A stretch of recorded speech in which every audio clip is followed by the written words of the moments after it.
It's another edition of Time About the Movies, and today we're taking a look at the films of August 15th, 1997. We got 5 movies to look at today, and 4 out of 5 of them are pretty notable films. We're going to start off with the biggest new release of them all, and that is James Mangold's widely ensemble cast crime drama film, Copland. In the city of New York, a crime is committed every 8 seconds. But just across the river lies a quiet town called Garrison, New Jersey, where New York's finest return home. The hero cop, unwilling to trust the system, jumps from the George Washington Bridge. Today, he is laid to rest here in the cemetery at Garrison, New Jersey. So what brings you to our fair city? I heard it was a way of life out here.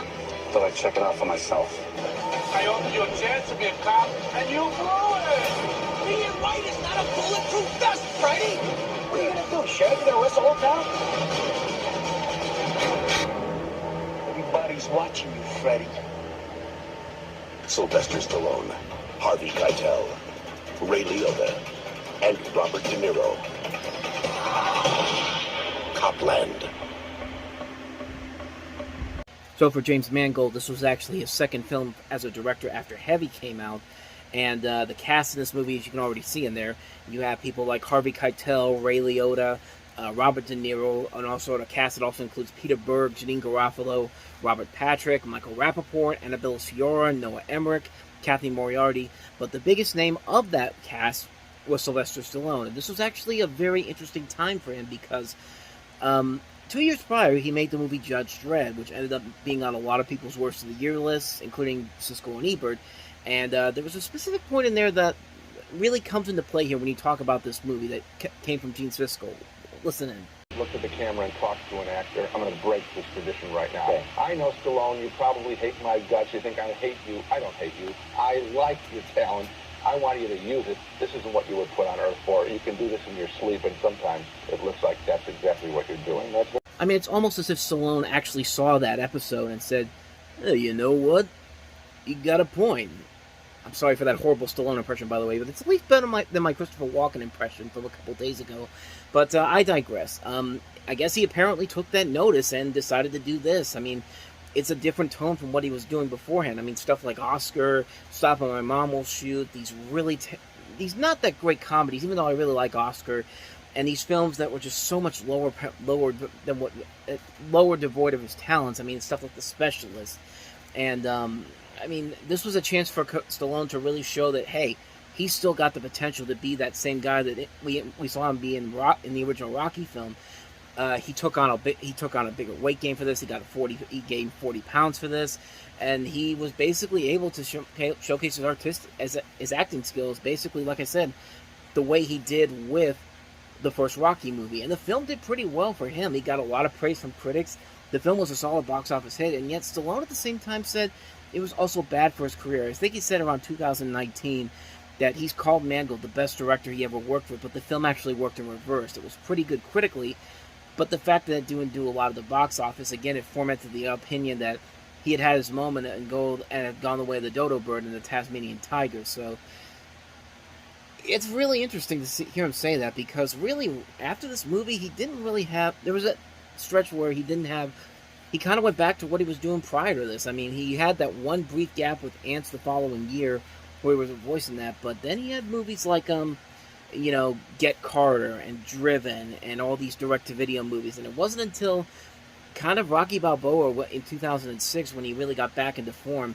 And really, it's a shame that this movie didn't get a huge amount of attention at the box office. It still did pretty well, but at the same time, it's a shame that he never really got back from that. I mean, the fact that he literally had to tell himself that his moment was pretty much over and done with, like, that's really tough to come by. And I think he's really damn good in this movie. I think he's one of the reasons why this movie stands out as much as it does. The rest of the cast in this movie is great. Keitel, Ray Liotta, Robert De Niro probably has one of the best lines in the movie, where he's telling him, you had a chance to be a hero and you blew it. I mean, which is kind of like an allegory to what Stallone had been at that point.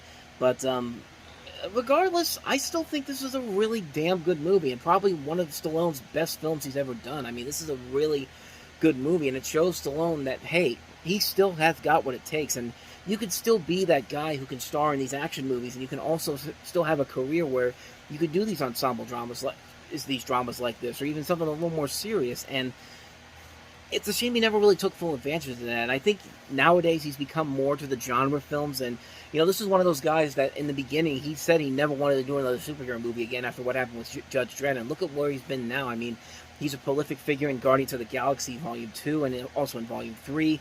He was in the Suicide Squad, the James Gunn one.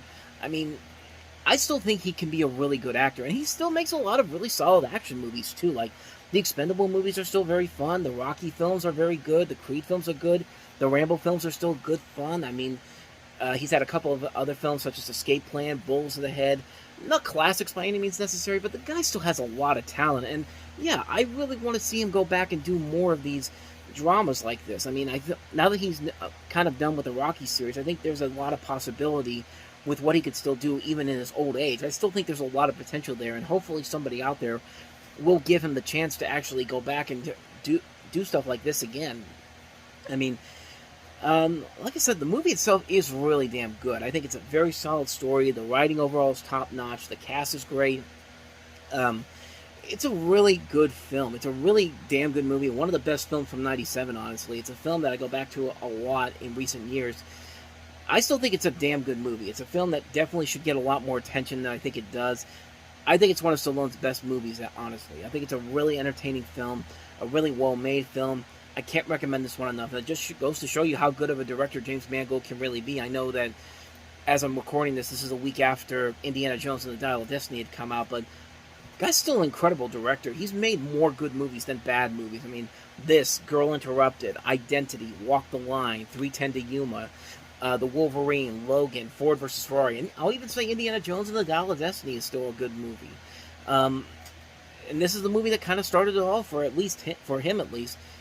First great film from James Mangold, a great return to form for Stallone. I kind of wish that somebody would give Stallone more of a chance in these more serious roles here. I think he still got the acting chops for it. So that's Copland. So let's go ahead and move on to the next movie, and that is Paul W.S. Anderson. I said Paul Thomas Anderson yesterday, but honestly, Paul Thomas Anderson probably could have made this next movie a whole lot better than it actually was. I'm, of course, talking about Lawrence Fishburne and Sam Neill in Event Horizon. A haunted ship. I'm getting some really strange readings in here. A missing crew. This place is a tomb. DJ, where are you? And infinite evil. Sickness thing beyond the boundaries of our universe. Who knows what it's brought back with it? Vacate! I want off this ship. You can't leave. She won't let you. Event Horizon. Rated R. When I did it again, Paul W.S. Anderson. Paul W.S. Anderson. It's going to happen again, watch. But when Paul W.S. Anderson talked about his love for Alien and Predator when he did Alien vs. Predator, I mean, you could tell that because almost 10 years prior to that movie coming out, he makes this film, which is basically just a retread of Alien. I mean, is a much gorier, darker version of Alien, and not a particularly good movie. This movie's not really all that great. I mean, this film really is not a good movie. I mean, you could tell that he's just ripping every single thing off of Alien. The way the ship looks, the way the ship looks exactly like Alien. The way the characters act isn't get killed off is like Alien. There's like no creative originality to this film whatsoever. It's just a massive, massive misfire on so many levels. And some may say it's because of the troubled production. I mean, Paramount did eventually come into this film and played around with it because they were scared that Titanic was not going to make its release, and they were scared that movie wasn't going to make any money either. So this cut that was originally 130 minutes was heavily cut down. This is a movie that's just a little over 90 minutes, and the end result is a very bad-looking film. It's a film that doesn't work story-wise, creative-wise, even scary-wise. You have to keep reminding yourself that this is a horror movie because there are so many moments in this movie where you see that it's a comedy. It's more of a comedy than it is a horror film, and it's trying to scare you when it's clearly not. I mean, I guess it had kind of a following because it did well on home video, and its DVD release was such a success that Paramount basically went to Paul W.S. Anderson and said, let's begin a restoration of this deleted footage that we got rid of. but most of it has either been lost or destroyed, and everybody's been, and slowly but surely have been trying to find it. There's been a couple stills out there which probably could have made this movie a whole lot better, but I don't know. That would have been a long that would have been a real test to see if this would actually be worth even finding that material, and it would have made for a good movie anyway. I don't think it really would have, considering what this director has done since this movie's come out. This guy's not a good director. I mean, Mortal Kombat's the best film he's ever done, and maybe even Death Race is, and maybe Death Race 2. I mean, I like the original. I like that Death Race movie with Jason Statham a lot, but everything else, though, the Resident Evil movies, Alien vs. Predator, I mean, Monster Hunter, all these movies that he keeps putting his wife in, who's not a good actress. I'm sorry, I do not like Mila Jovovich, but I don't know, man. I just don't think he's a good director, period. I mean, this is a film that really, even if you found that lost footage there, it probably still wouldn't have saved this movie. It probably would have made the movie, given the movie a little bit of a unique edge to it, but still wouldn't have made it a great film anyway.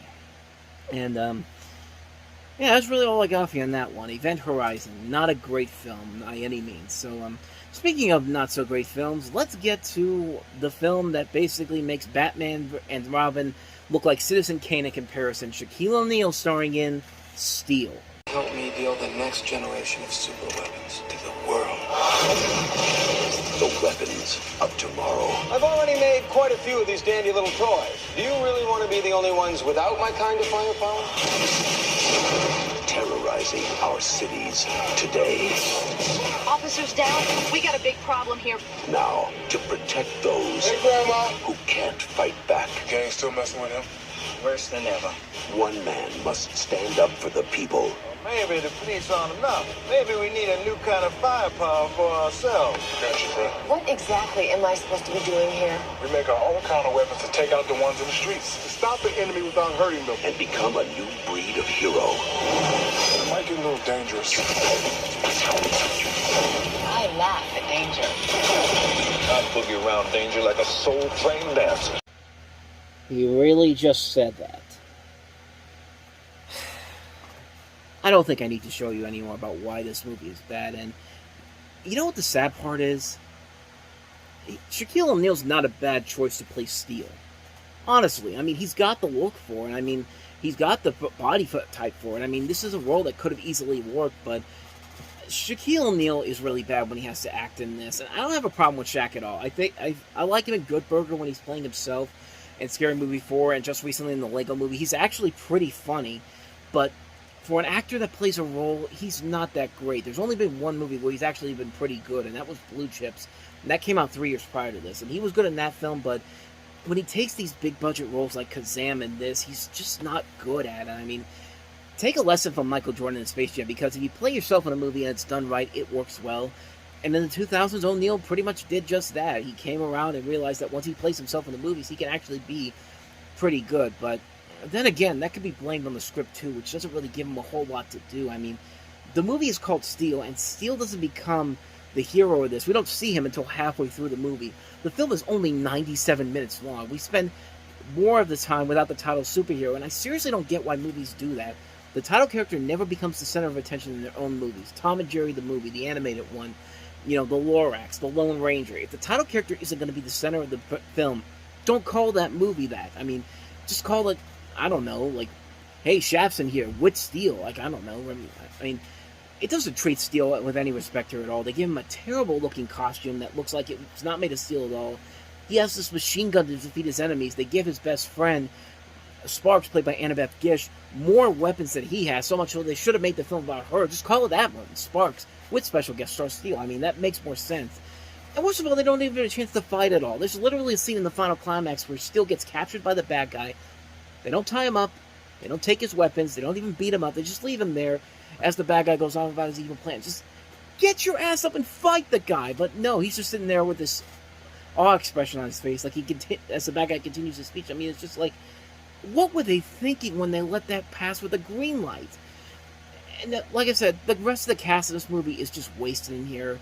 Annabeth Gish is the only one who's actually really trying in here. She's honestly the best thing about the movie, but then again, like I said, they give her more to do than the hero does. Richard Roundtree is forgettable, and the fact that he has to use lines like that, and even stuff like I like the Shaft. Like there's a part where he has to say that too. It's just like, good lord, I thought Theodore Rex was the worst thing he'd been at this point, but no, Judd Nelson's a dumbass villain, and Ray J, that same Ray J from the infamous Kim Kardashian sex tape, is obnoxious and annoying at hell in this. Think of a young Chris Tucker, but even worse.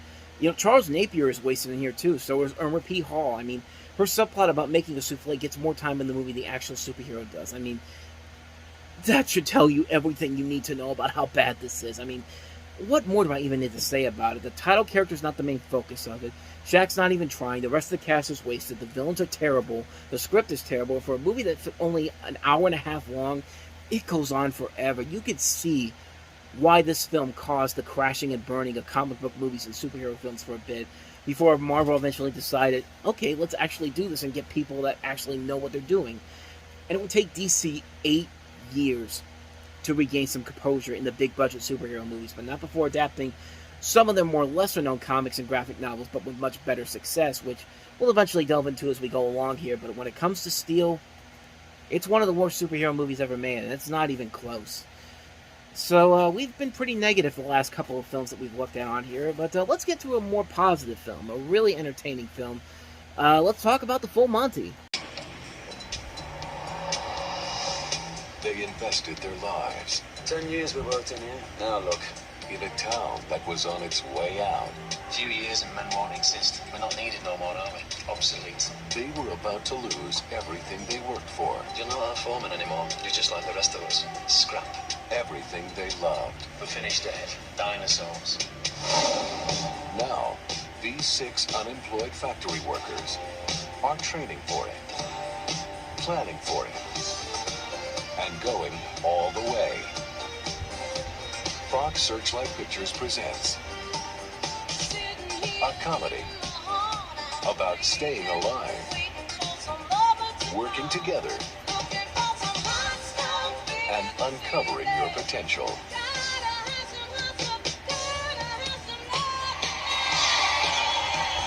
We can either forget it or do it and just maybe get rich. This is your great money-making enterprise, is it? Yeah. So, what can you do?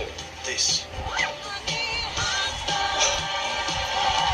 The Full Monty. Excuse me, no one said anything to me about the Full Monty. The Full Monty. Now, are you in or are you out? So the trailer pretty much kind of gives you the idea of what the story is. This is taking place in the north of England during the 1990s. It follows 6 unemployed men, 4 of them former steelworkers who decide to form a male striptease act a la Chippendales in order to make some money for the main character, Gaz, to be able to see his son. Gaz in the film declares that their show will be much better than the renowned Chippendales dancers because they will go the Full Monty, aka strip all the way, hence the film's title. And you know, for being a comedy, it actually tackles some heavy issues, like, you know, you see it in the trailer there. You have unemployment, you have fathers' rights, you have depression, you have impotence, homosexuality, body image, working class culture, suicide. I mean, and this is a straight up comedy. I mean, the trailer pretty much tells you it's a straight up comedy, and yet it balances out the drama really well here. You really get attached to these characters, played by Robert Carlyle, Mark Addy, William Snape, Steel Hurlson, Tom Wilkinson, Paul Barber, and Hugo Spear. I mean, these characters are so well written and so easily likable that you want to root for them. You want them to get their goal at the end of the film, which they eventually do. And the movie is really entertaining. It's a very funny film. It's a very funny film, but also a very smart film. It kind of reminds me of the first Magic Mike, actually the Magic Mike movies in general, which, you know, it's hard to believe that those movies could be listed in kind of the same category that bad mouth movies like 80 for Brady On, where it's just a girls' night out movie where they're talking more about what they're wearing and what shoes they're wearing and drinking their champagne and then not paying attention to the screen whatsoever. But when you watch the Magic Mike films, surprisingly, they actually are really entertaining. I mean, they give the ladies what they want, but they also manage to create an engaging story with likable characters in them. But then again, that's the power of Steven Soderbergh. Even with this last one that just came out recently, Magic Mike's Last Dance, which I really did not think was going to be that great whatsoever, it surprisingly was enjoyable. It was surprisingly enjoyable. I like watching Channing Tatum and Salma Hayek looking off each other in that film. It was actually one of the big surprises of the year so far. Not really a great film overall. You probably won't see it on my best of the year list, but I thought that was interesting to bring that up with the Magic Mike films, because this Magic Mike was kind of, for the Full Monty, it was kind of the precursor to what Magic Mike would be for the American audiences, but this was a big hit in America as well, and it went on to become an Academy Award nominee for Best Picture, Best Director, Best Original Screenplay, and Best Original Music or Comedy Score, which it won for Anne Dudley. And as far as the movie itself goes, like I said, The Full Monty really is an entertaining film. It's not only very funny, it's also very heartwarming. It tackles some serious issues here. It's a really damn good movie, and I credit a lot of that to the writer, Simon Buford, who went on to write Slumdog Millionaire, and a lot of really good films that came out after that. 127 Hours, Hunger Games Catching Fire, Everest, Battle of the Sexes, Miss Pettigrew Lives for a Day. I mean, this is a really damn good movie, and at the time of recording this, the TV series is about to come out on Hulu, the sequel series, which I'm definitely looking forward to checking out. It's got a lot of the same people from the movie, the same writers on board here, so I'm definitely really curious to see if that's going to be good. I'm really looking forward to checking that out. But before you see that, you should definitely check it out. Actually, it's already out now. I misread this on Wikipedia, thinking it said July 14th is when it's coming out, but no, it's been out since June. So yeah, at some point I'm gonna have to check that out. So I'm definitely looking forward to checking it out. But if you've seen that show and you have not seen the original film, you're doing yourself a huge disservice by not doing so. So definitely go out there and check that one out. So let's go ahead and move on to our last film that we have here, and that is Paperback Romance. She knew was in her writing until a lucky break changed everything. Skiing accident. You mentioned Paris. Now, there's no telling how far she'll go It's still broken. to keep the fantasy alive. Tell me about your story. Gia Carides, Anthony LaPaglia. Conversation with you would be the most exquisite form of foreplay imaginable. Paperback Romance. So as you can tell, that was one of the last pictures that Orion had after they went bankrupt, because this thing actually came out in Australia in 1994, and the star in this, actually not the star in this, Rebecca Gibney, who plays Gloria in here, actually got a nomination by the Australian Film Institute in 1995. So this thing took 3 years to get to America, and it's interesting, this director, Ben Lewin, he didn't make another film for another 20 years, and that was The Sessions with Helen Hunt in it, which is a really great movie. Helen Hunt, John Hawkes, can't recommend that film enough. But as far as this film goes, I don't really know too much about it, honestly, and it looks like it kind of has an interesting idea to it. This woman has polio. She ends up breaking her leg and is treated normally for the first time in her life, and she has this love interest played by Anthony LaPaglia.